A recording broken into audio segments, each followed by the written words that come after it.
Salam, xoş gördük sizi, hörmətli izləyicilər. Paragra TV-nin Təhsil Plus verilişinin qonağı Sumqayıt şəhər 31 saylı məktəbinin ibtidaisinin müəllimi Nigar xanım Vəliyevadır. Nigar xanım, xoş gəlmisiniz studiyamıza. Çox təşəkkür edirəm Zülfiyə xanım, dəvətiniz üçün, diqqətiniz üçün. Təşəkkürümü, minnətdarlığımı bildirirəm. Çox gözəl. Bizim üçün, həm də tamaşaçılarımız üçün çox maraqlıdır ki, bizim Nigar xanım necə olub? Məhz bu peşəni seçib. Bu peşə onun üçün hansı maraqdan doğulub və onun ilkin nəticələri haqqında bilmək istərdik. Buyurun. Zülfiyə xanım, mən müəllim olmağımın əsas səbəbkarı olan valideynlərimə təşəkkür etmək istəyirəm. Valideynlərimin qulağım eşidəndən, ağlım kəsəndən, hörmətli bizim yazarımız Bəxtiyar Vahabzadənin çox gözəl misraları hər zaman bizim evdə səslənib. Məhz o misralardan yola çıxaraqdan valideynlərimin dəstəyi ilə müəllim olmuşam. Dəyərli yazarımız deyir ki, neçə müəllimdən dərs almışam mən, sonra unutmuşam. Ancaq adımı yazmağı mənə öyrədən o ilk müəllimim çıxmır yadımdan. Düşünürdüm ki, ilk müəllim olmaq üçün görəsən nə etmək lazımdır? Və valideynlərimin dəstəyi, valideynlərimin istəyi ilə məsələ ilk adını yazmağı öyrədən müəllim olmuşam. Və bugün çox xoşbəxtəm ki, mən müəlliməm. Bəli, Nigar xanım, dahiliklə kamilliyin birləşdiyi şəxsi müəllim. O böyük bir paydır insan üçün. Çox şərəfli, gözəl peşədir. Adətən mən həmişə sual verəndə, yaxud müsahibə aparanda belə bir fikir səsləndirirəm ki, hər bir insanın həyatının xoşbəxtliyini təşkil edən məqam onun seçdiyi peşədir. Bu çox maraqlıdır ki, biz bu peşəni seçdiyəndə, ümumiyyətlə indiki dövrdə daha çox, bu məni çox düşündürür.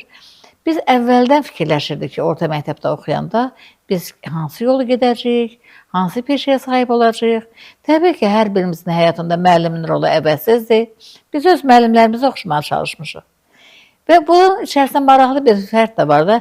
Bəzən gənclər onu müstəqil seçirlər. Deyir, mən özüm seçirəm peşəmi. Amma bəzən valideyn bizə buna istiqamətləndirir. Mənə belə gəlir ki, bugün bu uğurun qazanmasında məhz sizin valideynlərin vaxtında sizə düzgün verdiyi istiqamətdir. Biz Nigar xanımın sözün həqiqi mənasından başından ayağa qədər müəllim siması var ha. Bugün onu görürüksə, onun sorağını eşidiriksə, biz onun sorağında onu biz bura dəvət ediriksə, deməli düzgün istiqamətin bu nəticəsidir. İstərdim ki, bir ikicə kəlmə valideynlərinizlə bizi tanış eləyəsiniz. Əslində biz onu tanıyırıq. Qoy tamaşaçılar görsün ki, Nigar xanım hansı ailədə dünyaya gəlib. Buyurun. Çox təşəkkür edirəm sizə. Valideyn mövzusu mənim üçün çox həssas bir mövzudur. Və bugün həqiqətən də bütün valideynlərə can sağlığı arzulayıram. Amin. Mən Respublikanın əməkdar artisti, prezident mükafatçısı, sənətkarımız deyərdim. Valideynimdən öncə böyük bir sənətkardır mənim üçün. Və böyük bir müəllimdir. Mənim müəllim olmağımın səbəbkarından da başqa. Bəli, mənim həyatımda ən böyük müəllimimdir deyərdim atam. Ələkbər Əliyevin qızıyam. Birinci sənət ailəsində doğulmuşam. Ancaq buna baxmayaraq çox həssas, milli mənəvi dəyərlərimizi qorumaq üçün bizə hər zaman böyük məsləhətlər verən, düzgün yol aşılayan, vətəninə sadiq olmağı və ən böyük, deyərdim mən bəlkə də dünyanın ən xoşbəxt, şanslı övladıyam ki, sevgi dolu bir ailədə böyümüşəm. Nə gözəldir. Bax, bugün bütün cəmiyyətdə biz bu məsələni ön plana çəkirik. Deyirik ki, hörmətli valideyn, hər bir uşağın həyata hazırlanması, onun təlim-tərbiyəsi ilk növbədə onun valideyndən asılıdır. Çünki evlad valideynə Allahın bir əmanətidir. Və bu evlad əgər halallıqla, halal mayədən dünyaya gəlirsə və o valideynlər həm ata, həm ana onları sevərək saxlayırsa, sevgidən yaradırsa və hər anında bir məsuliyyəti hiss edib, bu əmanəti elə qoruyub, elə cəmiyyətə təqdim eləmək lazımdır ki, əslində bu bizim uğurumuzdur. Doğrudan da bu barədə siz şanslı insansınız ki, məhz belə bir ailənin evladısınız. İbtidai təhsildə müəllim olmaq, peşə daşımaq. Mənim üçün, mənim aləmimdə bu məsələ çox ciddi məsələdir. Çünki adətən beynəlxalq təcrübə buna ana məktəb deyirlər.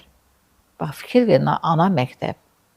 Bizim özümüz üçün də hər birimiz orta məktəbdə, ibtidai sinifdə oxuyanda məhz o müəllimi öz anamız bilmişik. Nədən? Çünki ibtidai sinif müəllimi digər fənn müəllimlərindən fərqli olaraq o 4 saat o uşaqlarla bir yerdə olur. Onların bütün xarakterlərini, bütün istək və arzularını və hazırlama prosesini həyata keçirən yeganə bir şəxsdir bizim üçün. Və o müəllim bilir ki, o sabah üçün yuxarı orta təhsil pilləsinə verəcəyi o şagirdi necə hazırlamaq lazımdır. Maraqlıdır. Bu sizdə necə olub? İbtidai sinif müəllimimizi xatırlayırsınızmı? Nələr var idi o günlərdə? Buyur. Çox sağ olun Zülfiyə xanım. Doğrudan da mən müəllim adı gələndə birinci ulu öndərimiz, ümumilli liderimiz Heydər Əliyevin sözlərinə istinad edirəm. Mən müəllim adından şərəfli ad tanımıram. Bugün bu ad çox şərəfli addır. Ancaq çox böyük məsuliyyəti var. Bəli. Çünki müəllim tək proqram materialını şagirdə çatdırmaqla deyil, həm də gələcəyimizi qurmalıdır. Həm də əsl Azərbaycan vətəndaşı yetişdirməlidir. Həm də şəxsiyyət yetişdirməlidir. Bunların hamısı bir arada toparlanması üçün müəllimin məsuliyyəti çox böyükdür. Və deyərdim ki, bu işdə həm valideynlərimizə söykənirik, həm valideynlərimizdən güc alırıq, həm dərs dediyimiz, təhsil verdiyimiz həmin şagirdlərimizin valideynləri ilə mütəmadi olaraq əməkdaşlıq edirik. Ən vacib məsələ mənim üçün şagirdlərə, qarşımızda oturan uşaqlara çox böyük sevgi ötürməkdir. Düşünürəm ki, hər bir uğurun təməlində bir sevgi olmalıdır. Müəllim yol göstərən deyil, tək yol göstərən deyil, müəllim sevgi ötürəndir, müəllim gələcəyi qurandır. Ona görə düşünürəm ki, müəllim olmaq nə qədər şərəfli olsa da bir o qədər məsuliyyətlidir, bir o qədər vicdan işidir. Hər bir müəllim həqiqətən də öz vicdanına sığınaraqdan gələcəyimizi qurmaq üçün əlindən gələn hər bir şey eləməlidir. Mənə belə gəlir ki, dediyin bu sözlərin arxasında sənin ilk ibtidai sinif müəlliminin xatırlamamaq düz olmaz. Kim olub sənin ibtidai sinif müəllimin? Sənə kim dərs deyib ki, bax o müəllimin bütün vərdişləri, bütün istəkləri bugün Nigar xanımın dilində artıq bir real həqiqəti əks elətdirir. Zəhmət olmasa, gəl onu xatırlayaq. Mən bütün müəllimlərə can sağlığı arzulayıram. Dünyadan köçən müəllimlərin məkanı cənnət olsun. Amin. Bəli, Rəfiqə müəllim olub ilk müəllimim. Amma deyərdim ki, müəllimdən ziyadə mən həm də ona bir ana kimi baxmışam. Çox gözəl. Və o ana sevgisi, isti münasibəti, sevgi dolu baxışları hələ də mənim xatirimdədir. Və deyərdim ki, mən öz anama da borcluyam. Çünki bugünkü gündə də mənim anam həm müəllimimdir, həm həkimimdir, həm düzgün yol göstərənimdir. Mən çox istəyərəm ki, bugünkü hər zaman da deyirəm, şagirdlərimiz, qarşımızda oturan hər bir uşaq öz valideyninlə dost olsun. Öz anasıyla, atasıyla bölüşsün, paylaşsın, daha çox vaxt keçirsin.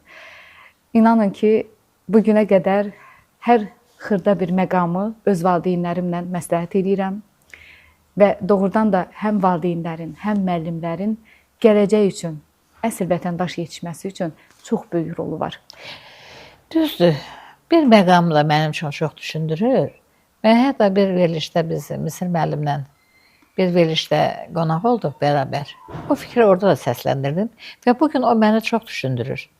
İlk növbədə biz uşaqların sağlamlığı haqqında gərək fikirləşək. Bax, ilahinin qəribə bir bölgüsü var da, çox maraqlı, dəqiq.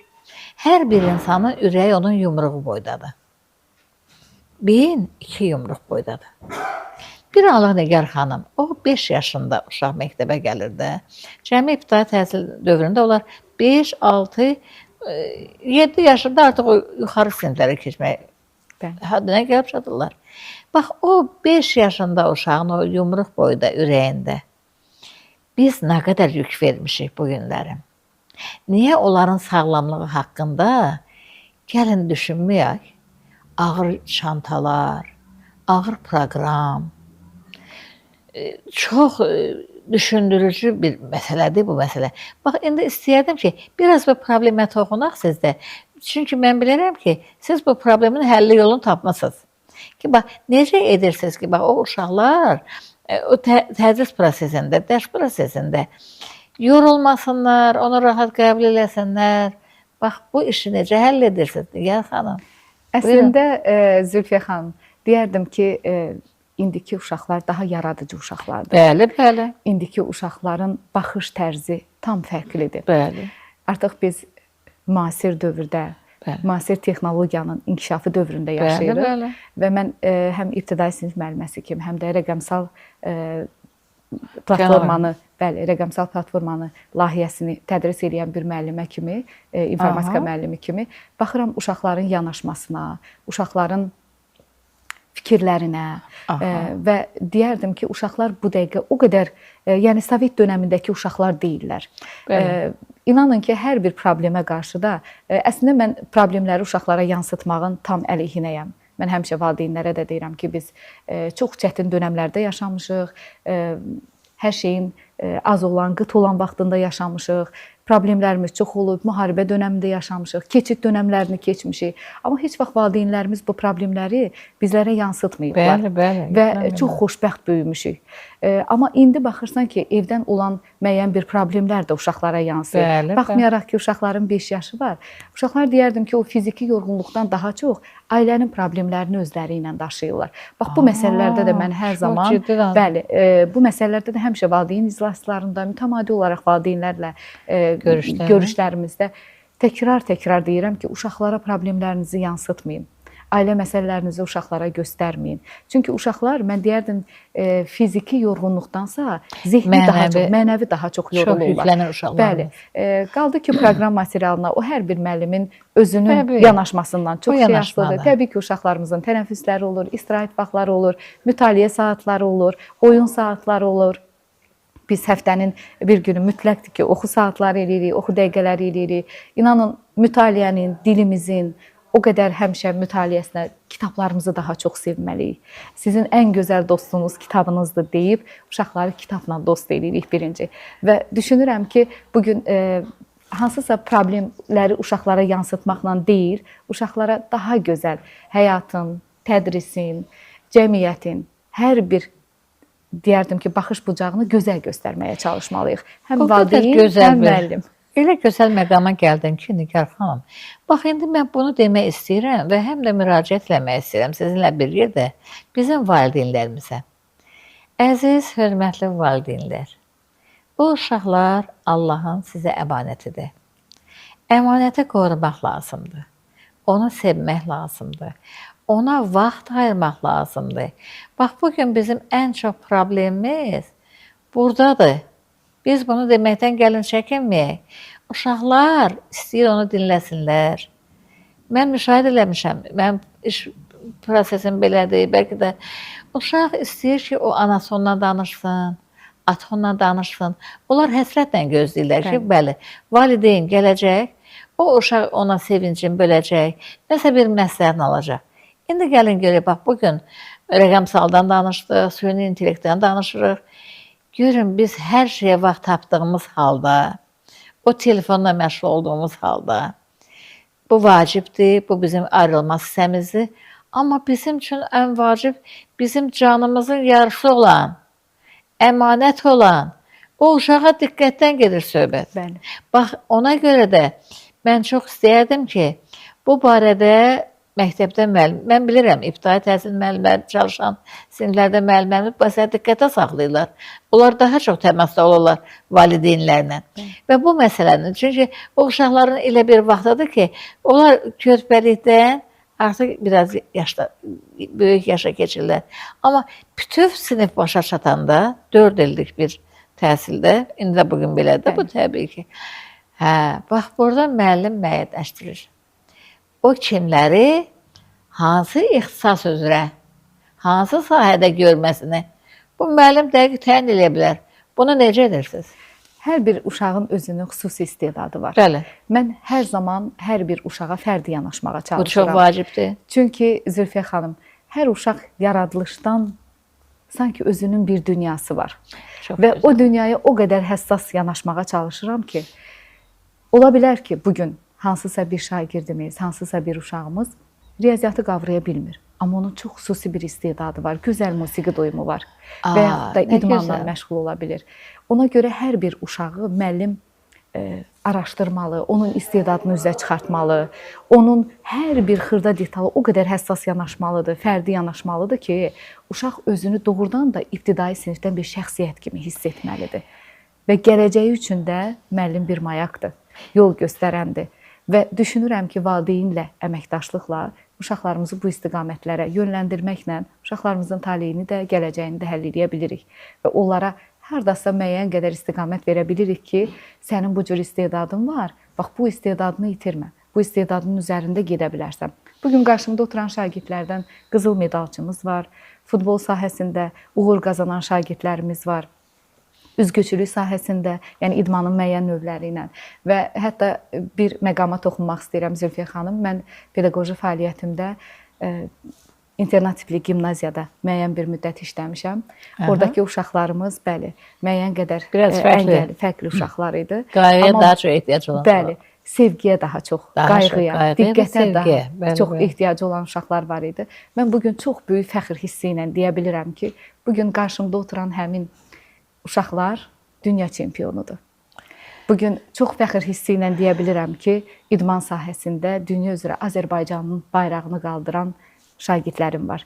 Yəni, bax, bu uşaqlarla həmişə qürur duymuşam. Və bugün sağlam məktəbdə tədris aparan bir müəllim kimi hər zaman uşaqları, bax, cəmiyyətdə olan o fərqli uşaqlarla görüşdürmüşəm. Onlarla əməkdaşlıq eləmişik, onlarla bəzi layihələrdə çalışmışıq. Və göstərmişəm ki, uşaqlar, baxın, cəmiyyətimizdə bu cür uşaqlar da var. Fərqliyik, amma hüquqlarımız bərabərdir. Onların da bu cür istedadları var. Yəni, hər bir şagirdə, hər bir uşağa fərdi yanaşmaqla, onun istedadını üzə çıxartmaqla, ona dəstək olmaqla düşünürəm ki, doğrudan da uğurlu bir gələcək üçün çalışmaq olur. Nigar xanım, əslində mən qoyduğum sualı təsadüfi qoymamışdım. Mən onun cavabını sizdən aldım. Amma istəyirəm biz onu biraz möhkəmləndirək. Buyurun. Tədris prosesində çox təəssüf ki, bizdə belə bir fikir olub da, bəzən əsas fənlər, ikinci dərəcəli fənlər. Yəni, ikinci dərəcə fən deyəndə bizdə əmək, rəsm xət, musiqi, idman dərsləri olub. Amma iş bundadır ki, biz unutmuşuq ki, yaradıcı gənclər, yaradıcı insan əvvəla cəmiyyət üçün çox xeyirxah bir missiyadır. Mən onu hər dəfə deyirəm, istəyirəm, qoy tamaşaçılarımız da eşitsin, dinləyicilərimiz də bizi eşitsin, izləyicilərimiz də.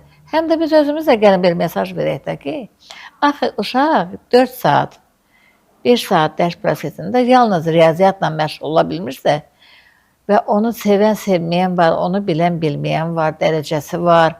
Yəni, biz bəzən daha çox sadədən mürəkkəbə getmirik, elə mürəkkəbdən başlayanda vəziyyət biraz çətinləşir bizim üçün. Və ona görə də həmin fənlərin tədrisində, mən xaricdə iş təcrübəsi öyrənmişəm, Yugoslaviyada, vaxtında STT üzvü kimi. Məsələn, orada daha çox diqqətdə saxlanılır. Uşaqların bizdə ikinci dərəcə, olsa birinci dərəcəli fən hesab olun musiqi ilə, rəsmlə, idmanla, digər bu işlərdən məşğul olan istedadlı gənclərə xüsusi fikir verilir. Düzdür, bizdə də Azərbaycanda dövlət səviyyəsində bir xüsusi kompleks proqram imzalamışdı vaxtı ilə dövlət başçısı istedadlı uşaqlara diqqətin artırılması. Hamı riyaziyyatçı ola bilməz, hamı ədəbiyyatçı ola bilməz. Amma hər bir fərdimiz, hər bir gəncimiz, hər bir uşaq vətəndaş mövqeyində, vətən sevgisi, dil sevgisi, özünə hörmət, əxlaqi dəyərlər, milli mənəvi dəyərlər, bunlar çox ciddidir və maraqlı burasındadır ki, hər bir şagirdin sonraki pillədəki inkişafı yenə də ibtidai sinif müəllimin əməyindən keçir. Bəli. Mən öz fikrimdə deyim ki, məsələn, biz hər birimiz öz ibtidai sinif müəllimimizin o yazı xəttindən Baxırdı ki, o necə gözəl bizə yazı yazmaq öyrədirdi.